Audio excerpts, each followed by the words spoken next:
Hari Om. We will now examine mantra 3 and 4 together of section 2 of chapter 2. Let me, as usual, try to chant the mantras as such. Third mantra reads Dhanur Grahitau Upanishadam Mahastram Sharam Hyupasa Nishitam Sandhayita Ayamyatat Bhavagadena Chetasa Lakshyam Tadeva Saumya Vidhi. Fourth mantra reads Pranavo Dhanu Sharohyalpma Brahma Tallakshamuchyate Apramattena Vedhavyam Sharavat Tanmayo Bhavet. This is the stanza. Now the meaning, little meaning of the stanza, third one. Having taken the bow provided by the Upanishad, Dhanur Grahitau Upanishadam Mahastram. Having taken the bow provided by the Upanishad, the great weapon, Mahastram, and fixed it in the arrow rendered, Sharam Upasa, pointed out by constant meditation, Upasana, Nishitam Sandhayita, and having drawn it with the mind fixed on the goal, Ayamya tat bhava gadena chetasa lakshyam tadevaksharam somya vidhi. Having drawn it with the mind fixed on the goal, the Brahman, hit Maro, oh good looking youth, at that mark the immortal Brahman. The fourth stanza meaning is the pranava or the onkar, it's a representative sound symbol of the reality, is the bow. Be careful with the examples and identifications. The pranava or the om is the bow, the atman, the jiva, is the arrow, and Brahman, the reality, is the mark. And it should be hit by one who is self-controlled, and that which hit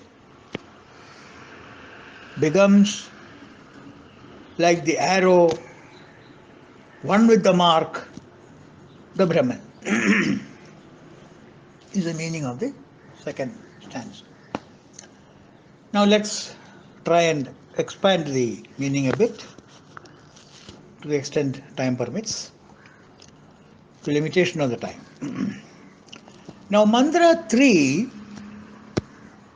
Dhanurgrahito Upanishadam Mahastram, this third mantra explains to the student what to do, and the fourth mantra explains how to do. That is why these two stanzas have to be taken up together.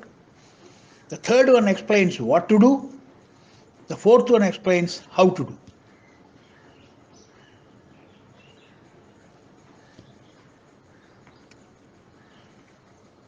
Here we have a bow,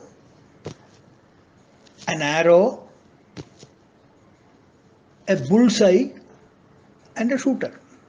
4 elements. You have a bow, you have an arrow, you have a bullseye, and you have a shooter. Let us now get ourselves introduced to these terms. Now the bow, the Rishi says, is the pranava. Pranava is a sound symbol like X in mathematics. an intelligent link that connects the known and the unknown.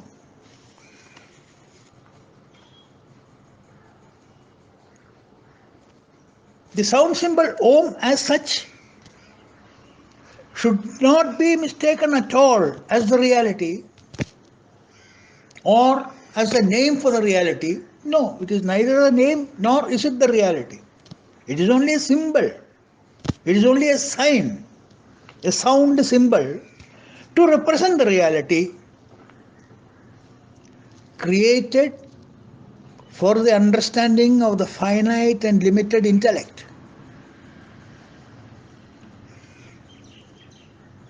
Otherwise, how will you express something which is inexpressible? You have to start with something which is expressible, something which is known, something which is in the grasp of the mind and intellect. Therefore, a sound symbol has been invented by the rishis to represent Om, the reality, to represent that reality, and that is the sound symbol Om.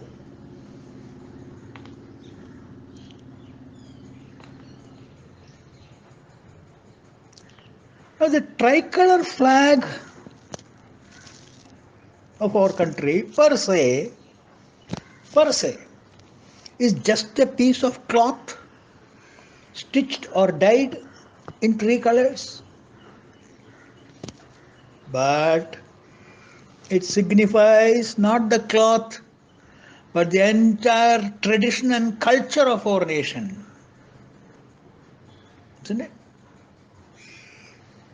It is so sacred to us. Not that the color is sacred to us, not that the cloth is sacred to us. It is a symbolic expression of the culture of our entire culture of our country. In the same way, the sound symbol Om is a representative tool to indicate Brahman to be used in the process of our solving the problem in finding out the Om, the reality. Like you say, let the number of trees in the forest be X. Thus the Om is devised as a bow. Bow, not bow, bow. You understand? That sound symbol is the bow. Symbol as such is the bow, not what it represents. The symbol itself is the Om, is the bow. Next is the arrow. Arrow is the life principle in us. The life principle in us, each one of us, presently conditioned by the body, mind and intellect, upadhis. That life principle is arrow. It is thus the illuminator of body, mind and intellect without the equipment. Just think. You have a bulb. You have the light emerging out. The electricity expressing through the bulb emerges as a light in the equipment. So the electricity in the bulb is conditioned by the shape and name of the bulb. Mentally, distinguish between the bulb and the energy contained in the bulb. Don't negate the bulb. Without negating the bulb, keep the bulb on one hand, keep the electricity on the other hand, just for a fraction of a second to make you understand what arrow means. Arrow is not the mind and intellect which is functioning. It is that life principle,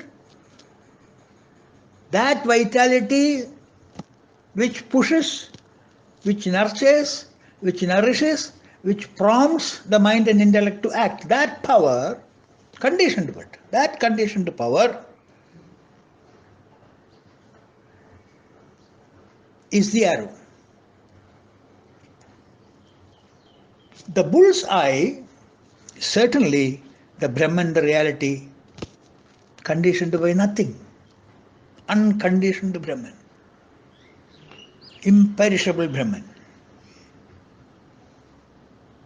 That's the reality. That's the bullseye. That's the aim. That's the goal. Now we are left with the shooter. Now the shooter is indeed the we of today. We means our ego, our body, mind and intellect enlivened by him. Arrow is we minus body, mind and intellect. That is arrow. But the shooter is that energy conditioned by BMI plus the BMI, means ourselves, is the shooter. I am the shooter. Thus, I, the energized body, mind and intellect, in Vedantic terms known as the Jivatma, is wielding the bow of Om, meaning chanting Om constantly. Wielding a bow means what? Using a bow means what? Chanting that Om constantly.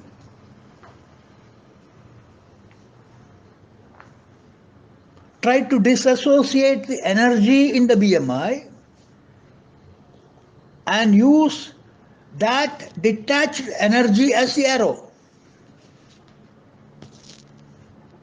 Mentally detach that energy from the BMI.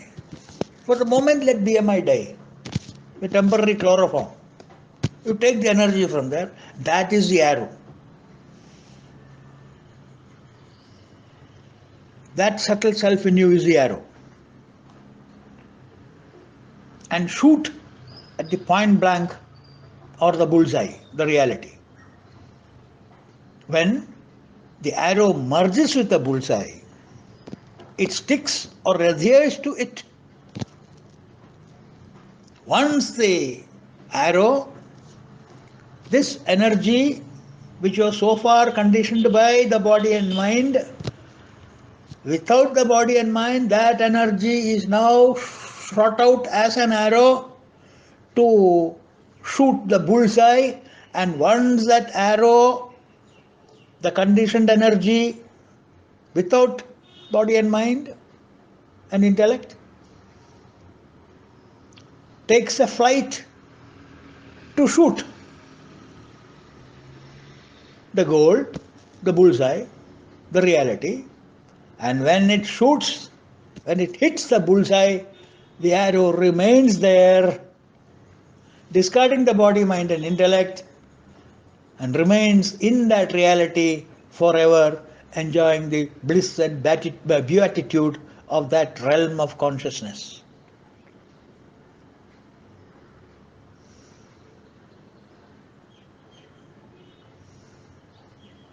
Now here, you may have a doubt. Yes, I understand Om as the bow. Fine. Yes, I also understand the bull's eye as the Brahman. No dispute. Yes, I also understand that the archer or the shooter in me is the individual, limited, fragmented ego. Okay, agreed. But the arrow, I am having a doubt. You are saying it is me minus my BMI. But no, that is what the arrow, that is what you are explaining so far. The arrow is me minus the BMI. The energy minus the BMI. Now my question is, can the me exist without the BMI? Have I made my question clear? Once the BMI is left, does not me merge in him, the reality? Once I discard my BMI, not discard, once I leave the BMI, does not the me in the BMI merge to become the he, the supreme reality?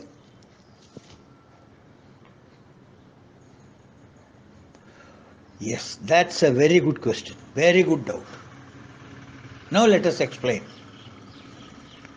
True, the me will merge with him when the BMI is discarded. No doubt.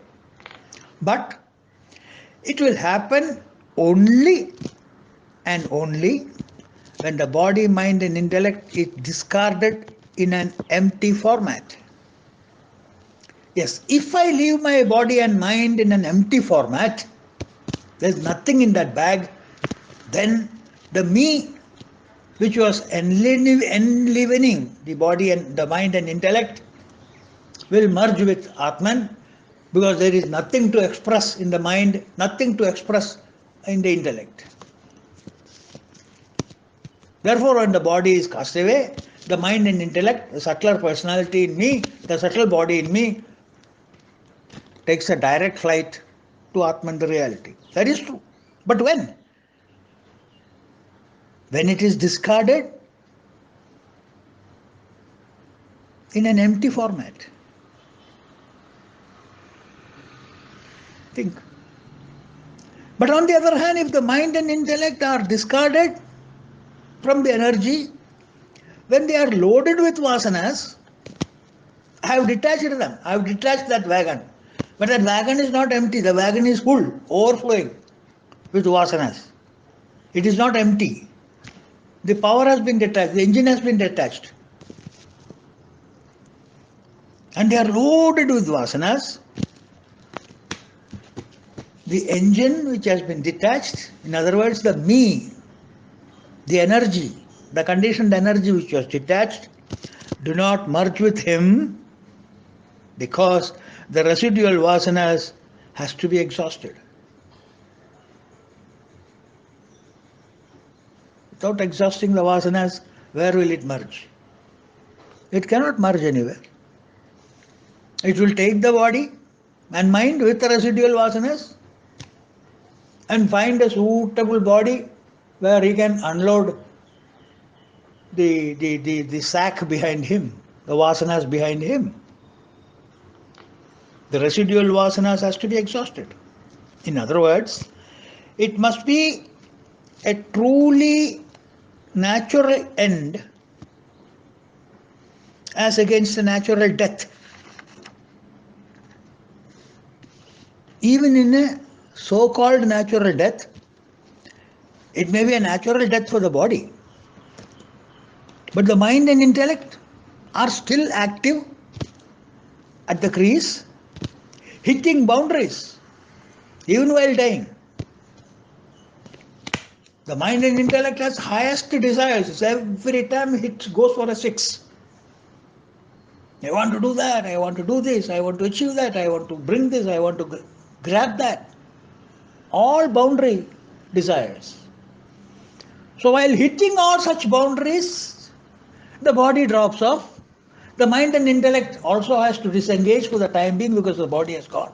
At that point in time, the energy which was in the body, mind and intellect disconnects the body and joins the mind and intellect and takes those vasanas wherever it is required to be exhausted. So unless the mind and intellect also dies due to exhaustion of vasanas, it cannot be said to be a natural death, and hence after every death, the me, the energy in me, do not merge with him. Do not merge with him. Otherwise, after our deep sleep state, we should not get up in the morning. Isn't it? In deep sleep, you exist. Is it not? You exist in deep sleep. Who exists? Body? I'm not conscious of my body. Mind exists? No, I don't know. I'm not aware of the existence of the mind. Your intellect exists? No. Intellect also will not exist because there is no dream. Nothing is there in my body. In my body, in my mind, and in my intellect level, at the deep sleep stage, only I exist. But do you identify yourself with the body or the mind or the intellect in the deep sleep state? No, there's nothing to identify. At that point in time, it is indeed a separation or death, a temporary death, is it not? You are cutting off your body, mind, and intellect from your consciousness. But why do we get up in the morning to be the same person? Simple. Because of the pressure of vasanas. I have left the body, mind, and intellect. Body might have had a natural death, but mind and intellect I have kept because I have got so many unfulfilled desires, undigested thoughts. Leaving them aside for the time being, I slept, no doubt, deep sleep state. Once the sleep is over, the me, the energy, the Jivatma comes and identifies again with these vasanas and carries the vasanas without a body. So that's not death of me. Therefore, the shooter or the archer should be one who by intense meditation and by constant chanting of the word sound symbol Om and contemplate upon the absolute reality will slowly empty his mind and intellect pack of vasanas and thus utilize that moment as the arrow to hit the bullseye. Because with the pressure of vasanas, I cannot use that as the arrow. So by constant meditation upon Om the reality, constant meditation, constant practice of ignoring the sense organ, not ignoring, sublimating the desires and other things in my personality, it will slowly empty the vasanas. The vasanas thereafter becomes irrelevant to me.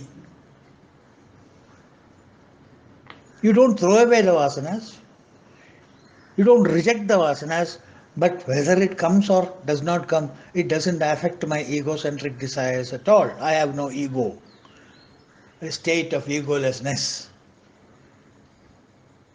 At that point of time, the me that is in you,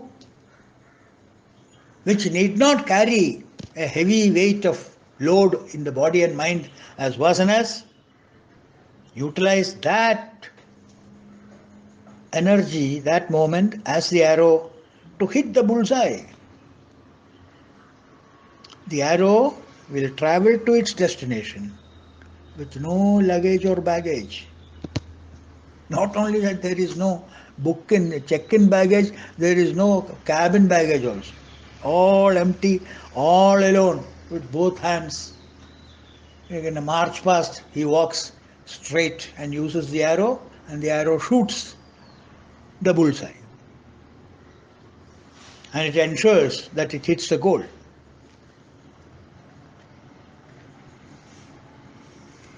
This stanza is a very, very complicated, in the sense, difficult stanza to comprehend.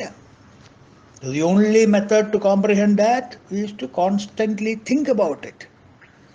An important message to be conveyed in this fourth mantra, in addition to its poetic glory and philosophical content, is the wealth of details about the sadhana to be undertaken by a student of Vedanta before he takes up to this bow and arrow.